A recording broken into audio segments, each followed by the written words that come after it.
Okay, we are now on chapter 20. Here's our lovely Crenshaw.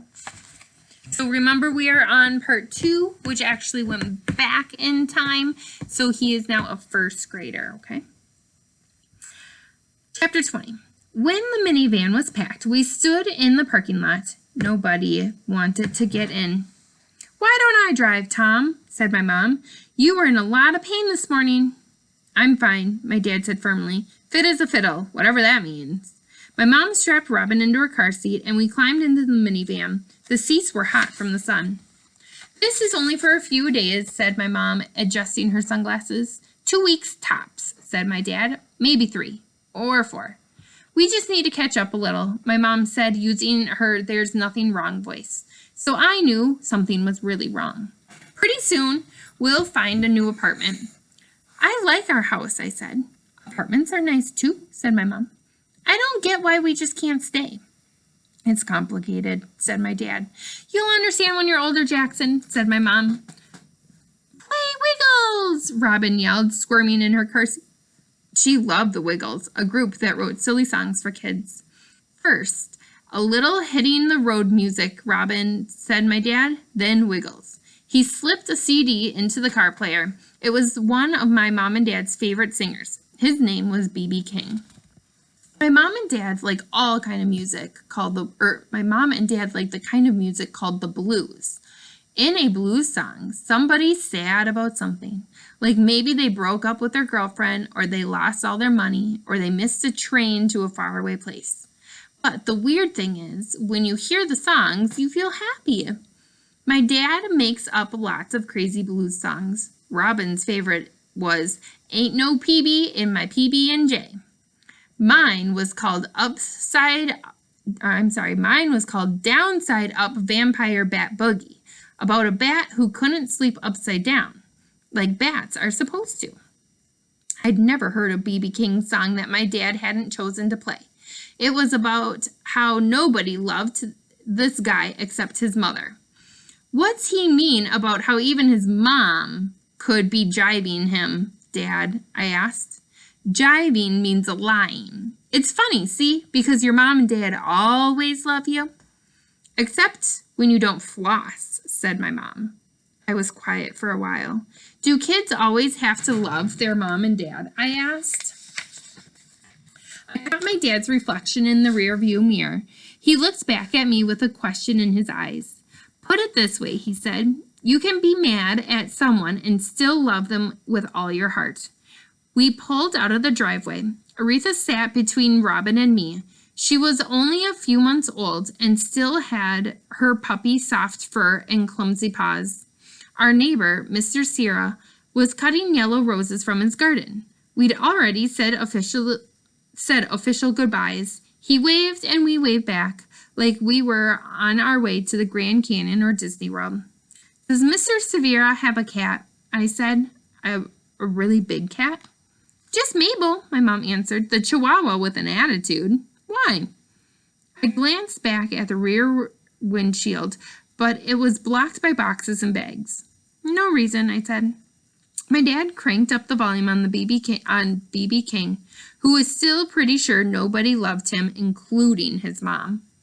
Aretha cocked her head to the side and howled. She liked to sing along, especially to blues songs, although she liked the Wiggles too. We drove a few blocks. My lower lip quivered, but I didn't cry. My mom sighed softly. "Let the adventure begin," she said. Chapter 21. If you ever have lived in your car, you are going to have some problems with feet, especially if you're stuck in there with your little sister and your mom and your dad and your puppy and your imaginary friend. There are many kinds of feet problems. Stinky dad feet, the magic marker smell of nail polish on your mom's toes because she says she still wants to look nice, so please deal with it. Sister feet caking you when you're just about to fall asleep.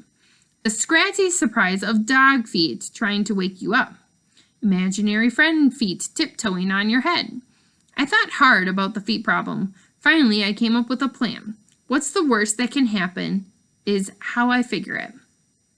What I did is I took a cardboard TV box we found behind Walmart. I smushed it flat. I drew on the outside of the box and the inside too. I only had 3 markers and one dried out when the cap fell under the back seat. So it was mostly just red dogs and with blue eyes and blue cats with red eyes. I put stars on the inside. They seemed like a good thing to think about before you went to sleep. I wrote, "Kept out Jackson's rum" on the top. Mom said, "Too bad we had to leave our dictionary behind." Dad said, "If only it was rum." So he meant to say, "Keep out Jackson's room," but he spelt it, "Kept out Jackson's rum." Every night I opened up my box and slipped my sleeping bag inside it. Then when I crawled inside, I felt like a caterpillar in a cocoon. It was almost like my old room, where I could think without anyone bugging me. When Robin kicked me in her sleep, she kicked the box, which was not exactly the same as kicking me. Unfortunately, Aretha liked to sleep with me, so it could still get a little dog breathy in there. Also, the box didn't help much with the stinky dad feet. I knew we were lucky because we had our old Honda minivan, which had lots of room. I met a kid who lived for a whole year in one of those VW cars. It was red and round like a ladybug and just about as tiny. The poor kid had to sleep sitting up, squished between his 2 sisters. Another reason we were lucky was because my sleeping box was just decoration. Some people actually live in boxes on the street. I find it quite interesting at how he's living out of a van, yet he's finding like the good in it still, and he's still trying to stay positive, and he knows that there's people even worse off than where he is. That's amazing perspective to have when you're a first grader, right? I wasn't looking on the bright side. It's better to have a big car than a little one when you're living in it. And it's better to have a box in a car than a box on the street. Those were just facts. I wasn't like my dad, who kept saying we weren't homeless. We were just car camping. Chapter 22.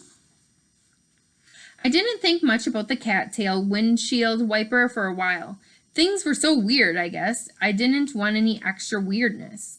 Our first night in the minivan was kind of fun. We drove to a park near the Golden Gate Bridge. Oh, so they're in California.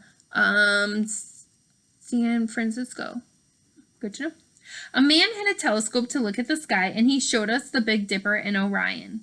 Across the water, the lights of San Francisco covered the ground like lazy stars. We were going to just sleep in the parking lot, but a security guy knocked on the window. He told us we had to get moving, and then he waved his flashlight around like a Star Wars lightsaber. We drove to a Denny's, a restaurant that's open 24 hours. My mom knew one of the cooks, and he asked the manager if we could park there for just one night. He said yes, and even let us have some pancakes that were too burnt for the customers. We had more burnt pancakes in the morning. By then, everybody was grumpy and sore. Only Aretha was in a good mood. She loved pancakes. My parents didn't have a work schedule that day, so we headed to the public library to kill time and wash up. My mom and dad took turns staying outside with Aretha. It's dangerous to leave a dog in a hot car. The library had air conditioning and soft chairs. The bathrooms were clean, which was a nice plus. And my computer's about to die. Which was a nice plus. I never used to think about things like, is a bathroom clean or not? Whenever I took a bath, my mom would say, "Here comes Hurricane Jackson," because I made such a mess. One of my favorite bath experiments is about something sciencey called buoyancy. Will it float? Is what I would call it. It can get messy, but it's very interesting. For example, if you drop a mostly full bottle of ketchup in the tub, will it float or not? But it will turn the water in an awesome color. It will also annoy your mom. We stayed at the library most of the day. The librarian in the children's department even shared her sandwich with Robin and me. She had Ritz crackers too, and she gave those to Robin. After that, Robin decided she was going to be a librarian when she grew up. If the animal scientist thing doesn't work out, I might become a librarian too. Chapter 23. We'd only been living in our van for 4 days when somebody stole my mom's purse, which had most of our money in it because my dad's wallet was falling apart. After we told the policeman, he wanted to know our address, so if they could find the money, they could give it back. We are between addresses, is what my mom told him. Ah, said the policeman. He nodded like he had figured out a hard math problem. My parents and the policeman talked for a while. He gave them the address of 2 homeless shelters where people can sleep at night. The dads go to one place and the moms and the kids go to another, he explained. No way, said my dad, not happening. Robin said, we are car camping. The policeman looked at Aretha, who was licking his shiny black shoe. He said that no animals were allowed at either shelter. I asked him if that included puppies. Sadly, he said. I told him my teacher, Mr. Vandermeer, had a pet rat. Rats are especially not allowed, said the policeman. There are good rats and bad rats, I told him. I said white rats are the ones that my teacher had, Harry and Hermione, which were very clean.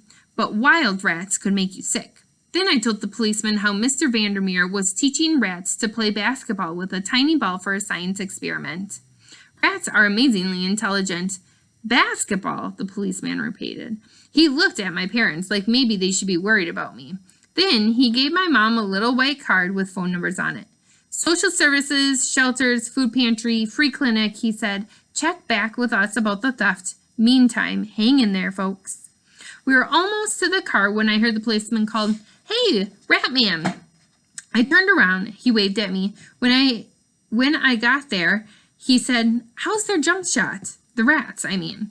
Not good, I said, but they're kind of learning. They get treats when they do something right. It's called pause, but I couldn't remember. It was 2 long words. Oh, positive reinforcement. Yeah. Yep, I could use some of that myself, said the policeman. He reached into his pocket and he pulled out a crumpled $20 bill. Give this to your dad, he said, but wait until you're in the car. I asked how come I had to wait. Because otherwise he might give it back to me, said the policeman. How do you know? I know, he said. When I was inside the car, I gave the money to Dad. He looked like he was about to throw it out the window. I thought maybe he was going to yell at me, but he didn't. He just tapped his finger on the steering wheel. Tap, tap, tap. Finally, he shoved the bill into his jean pockets. Looks like dinner's on me, he said softly. Have a good one, everyone. See ya.